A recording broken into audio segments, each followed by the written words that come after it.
Ngayong araw guys, ititesting naman namin yung capacity ni Lokbu kung kakayanin niya ba makaakyat sa mga matitinding ahon. Kaya nagsama kami ngayon guys ng marami para malaman talaga namin kung kakayanin ba ni Lokbu kahit 10 tao yung nakasakay. Kinakailangan kasi guys na bago kami mag long ride sa mga malalapit na lugar, malaman muna namin kung kakayanin ba ni Lokbu yung mga matitinding ahon sa kabila ng mga nilagay namin gamit sa loob niya. Kaya ayan na nga guys, sinubukan na namin umahon ngayon dito sa Sungay Road sa Talisay, Batangas. Kaya malalaman natin ngayon kung kakayanin ba ni Lokbu o hindi.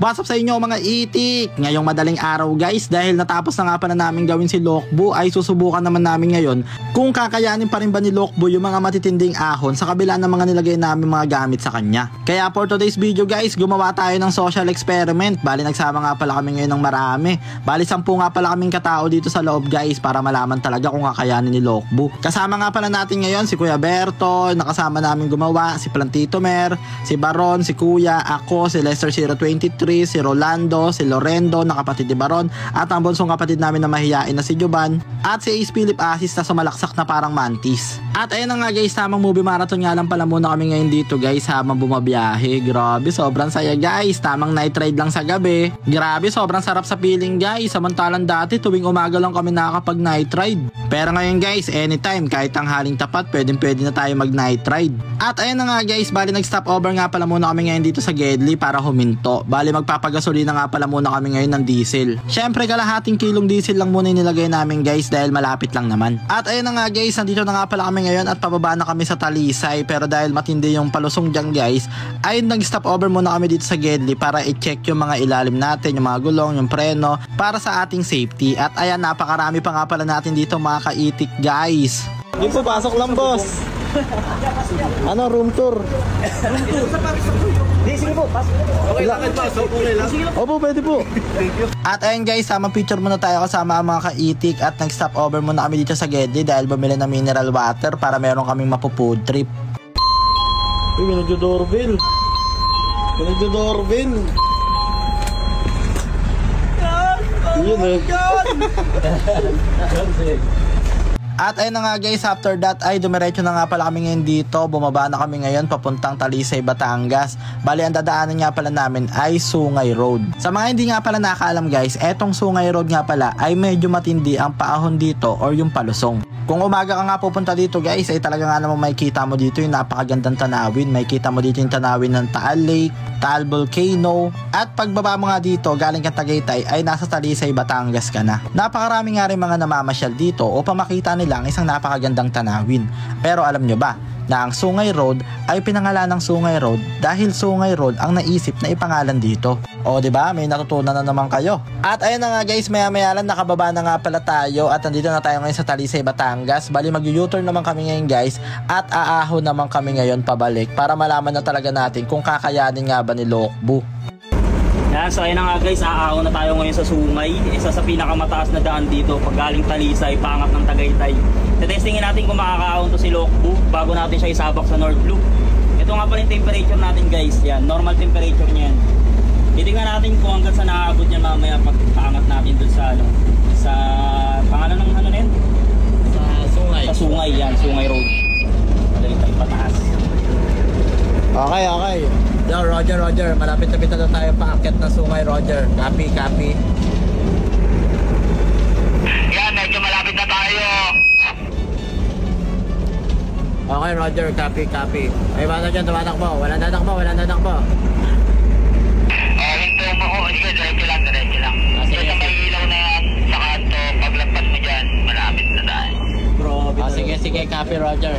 Copy. Ayun na si Baron na. Alam mo, nasa kabilang sasakyan eh, no? Dini.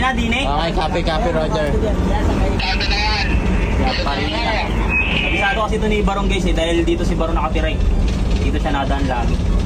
Yan, ito na nga pala guys, ang Sungay Road. Dito na tayo guys sa Sungay Roads. Ahon tayo ngayon.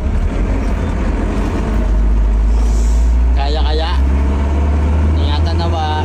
At ayun na nga guys, kasalukuyan na nga pala namin ngayong binabaybay etong ahon dito sa Ligaya Drive or mas kilala bilang Sungay Road.